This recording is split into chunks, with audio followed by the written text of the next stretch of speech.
पिठापू हे जगातील अत्यंत शक्तिमान व महान असे पीठ आहे. कुठल्याही मानवाच्या जीवनाची दिशा बदलणारे असे हे एकमेव शक्तिपीठ आहे. सन 1320 साली श्रीपादांचा जन्म भाद्रपद शुक्ल चतुर्थी अर्थात गणेश चतुर्थीच्या दिवशी झाला. सन 1987 साली भक्तांच्या देणगीतून जागा खरेदी केली व त्या जागेवर सुंदर व डौलदार असे मंदिर म्हणजेच महासंस्थानाची स्थापना केली.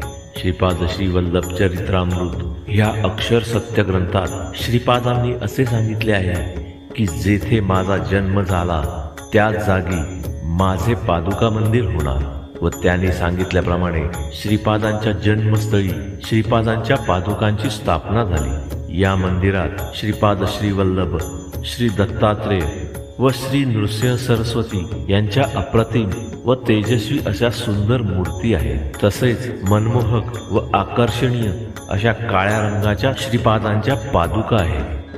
ज्या संगतीनेच विराग झाला, मनोदरींचा जडभास गेला, साक्षात परमात्मा मज भेटविला,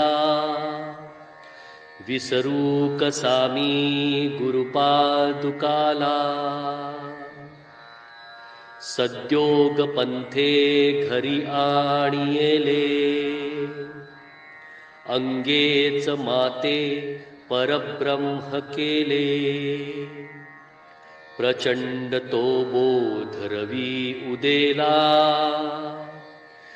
विसरू कसा मी गुरुपादुकाला.